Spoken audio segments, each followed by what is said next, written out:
자, 소장님 바로 이야기를 시작해볼까요? 분양권 전매 금지에 대한 3쪽짜리 내용이 나왔었는데요. 사실상 우리가 원하는 지역들은 다 묶였다. 실질적으로 개정이 되기까지 아직 유예기간이 있지 않습니까? 아하. 아직은 끝나지 않았어요. 전반적인 부동산 시장에 어떤 영향을 끼칠 거라고 전망하시나요? 우선 두 가지 측면으로 나눠서 이야기해 볼 수 있을 것 같아요.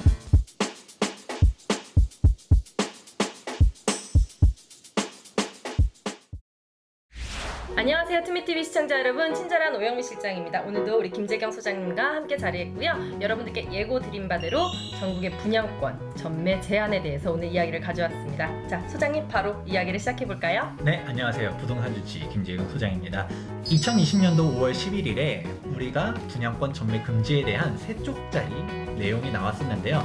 해당 내용 자체는 되게 심플합니다. 사실상 전국의 분양권 전매 금지를 전격화하겠다라는 내용인데요. 우선 오영미 실장님, 네. 서울 같은 경우는 전매가 가능했나요? 불가요. 소유권 등기 이전 시까지는 불가입니다. 네, 그게 언제부터였었냐면 2017년도 때 발표가 나왔었어요. 그래서 사실상 서울은 청약을 하더라도 전매가 안 된다. 하지만 경기도권이다. 이거는 전매가 될까요, 안 될까요? 6개월 정도 뒤에 거래되는 걸로 알고 있습니다. 이게 되는 데도 있었고 안 되는 데도 있었고 혼용이 돼 있었는데 네. 이 조정 대상 지역도 1, 2, 3으로 나눠져 있었어요. 6개월 전매 금지인 데들 아니면 소유권 이전 등기 시까지 전매 금지인 데들이 있었는데 2020년도 220 부동산 대책이 나오면서 이 모든 조정 대상 지역이기만 하면 소유권 이전 등기 시까지 전매 금지로 바뀌었었습니다. 그러면 전매 금지가 안 되는 데들 어디가 남았죠? 좀 미분양 발표되고 그러는 데 아닐까요? 좀 가치가 많이 떨어지는 데들? 제가 얘기했잖아요. 조정 대상 지역이 아니면 네. 다 전매가 가능하다. 언제부터 전매가 가능하냐면 당첨일로부터 6개월이 지나면 소유권 전매가 가능했었습니다. 그런데 이 부분들도 다 막겠다. 명확하게 하면 전부 다 100% 막는 건 아니에요. 우리가 한번 표를 가져와 봤습니다. 한번 보도록 할까요? 이번 5월 11일에 발표된 자료 내용을 보게 되면 수도권 과밀억제 권역 및 성장 관리 권역과 지방광역시 도시 지역에 대해서 적용을 하겠다라고 했었습니다. 그럼 피하는 데가 어디냐라고 생각해 볼 수 있을 건데요. 구체적인 지역에 대한 내용입니다. 보시게 되면 과밀억제 권역, 성장 관리 권역, 자연 보전 권역이 있는데 자연 보전 권역 같은 경우는 규제 대상이 아니다라고 되어 있습니다. 우리가 이름만 가지고서 한번 생각해 볼게요. 자연 보전 권역이다라고 하면 어떤 느낌이세요? 숲과 나무가 울창하고 아파트가 들어설 수 없는 아주 공기 좋은 곳일 것 같은데요?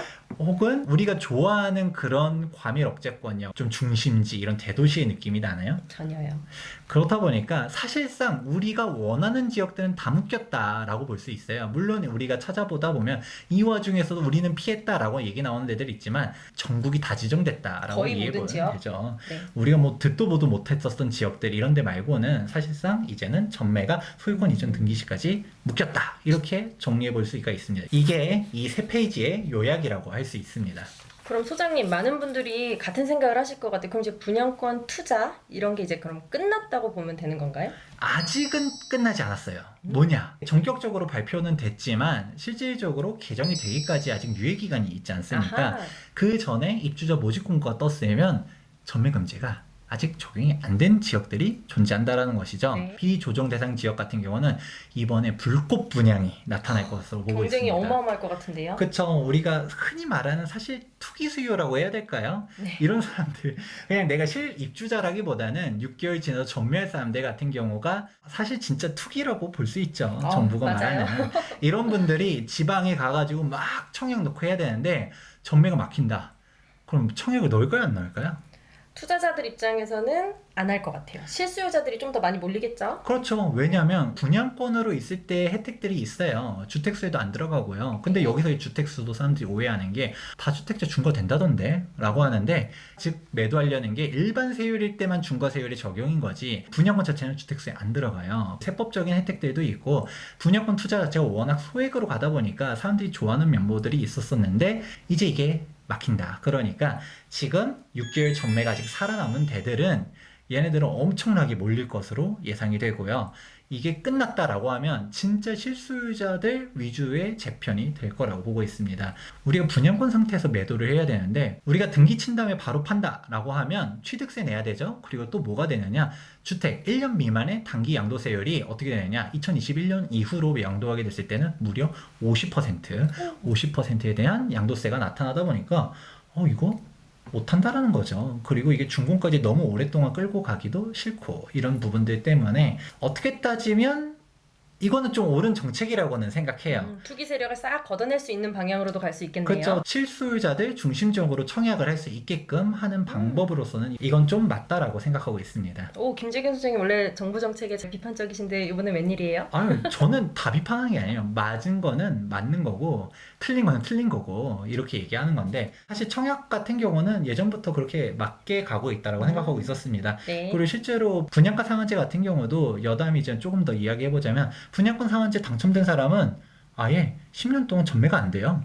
네, 이거는 맞아요. 등기시까지도 아니에요. 그렇다 보니까 이런 식으로 실제로 우리가 가격을 눌렀으면 그 누른 이득을 투자자들이 버는 게 아니라 실제 필요한 사람들한테 갈 수 있게끔 하겠다. 이런 식으로서는 좀 유의미한 정책이라고 보고 있습니다. 소장님 말씀 한번 정리해보자면 이 분양권 전매 제한이 본격적으로 시작되기 전에 이 분양 단지들은 굉장히 불꽃 분양이 일어날 것 같고요. 굉장히 많은 몇백 대 1의 경쟁률을 기록할 것 같습니다. 그리고 분양권 전매 금지가 시행되고 나면은 이 집을 정말로 필요로 하는 실수요자들을 위한 청약시장으로 재편이 될 것으로 말씀을 해주셨습니다.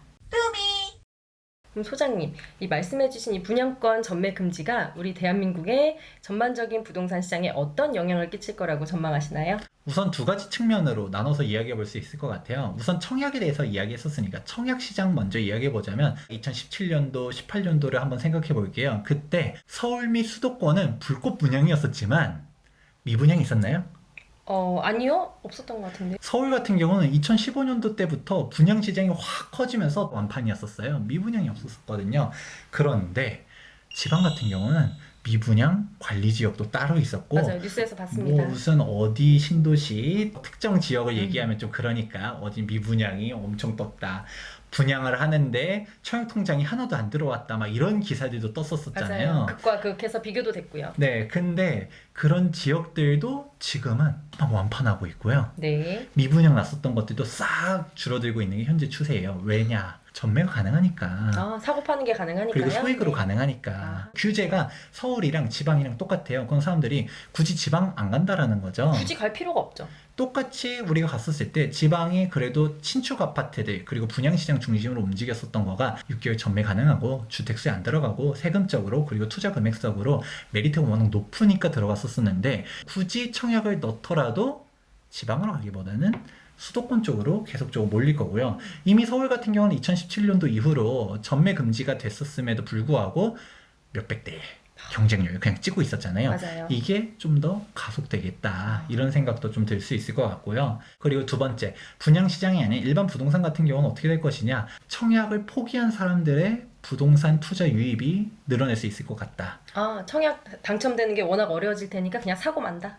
일전에 뉴스에서 한번 이슈가 된 적이 있었잖아요. 부동산 매수의 주 타켓으로 30대가 뜨고 있다. 맞아요. 기억나시나요? 네, 봤습니다. 그때 왜 그랬다라고 하는지 이유도 혹시 보셨나요? 당연히 청약의 가점이 너무 높아요. 30대는 그 점수를 낼 수가 없거든요. 그렇죠. 지금 뭐 청약 같은 경우는 50점대도 사실 어려워요. 네. 40점 이하다라고 하면 그냥 뭐 이건 청약 통장일 가치가 없고요.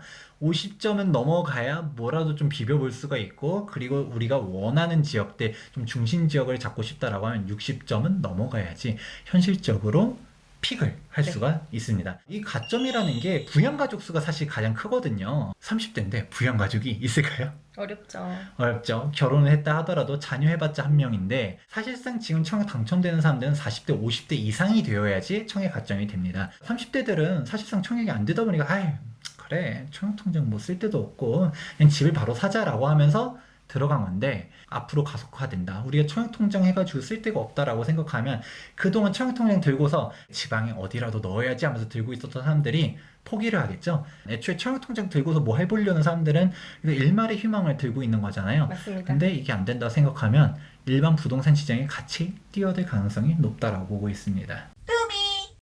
네, 분양권 전매 제한에 따른 이 전망을 김재경 선생님이 흥미롭게 들려주셨는데요. 물론 장점으로는 투기 세력이 싹 걷어지면서 정말 실수요자들을 위한 청약시장으로 재편이 될 것으로 기대되는 반면 투기 과열지구와 지방에 같은 조건으로 사실상 전매가 금지되면서 사람들이 서울로 더 몰리면서 굉장히 높은 청약 경쟁률을 기록하게 되면서 청약을 준비하던 매수 대기 수요가 일반 부동산 시장으로 넘어올 수 있다라고 말씀을 해주셨습니다. 지금까지 투미부동산의 김재경 소장님께서 2020년 5월 11일 날 발표된 이 부동산 대책 두 가지에 대해서 잘 정리를 해주셨고 그로 인한 파생 영향까지 잘 전망을 해주셨습니다. 분명히 여러분들께 도움이 되는 시간이었을 거라고 생각이 되고요. 저희 영상이 좋았다면 좋아요와 구독하기 꼭 알람 설정까지 해주셔야 여러분께 빠른 정보와 정확한 뉴스를 알려드릴 수가 있습니다. 지금까지 투미TV의 친절한 오영미 실장과 김재경 소장이었습니다. 감사합니다.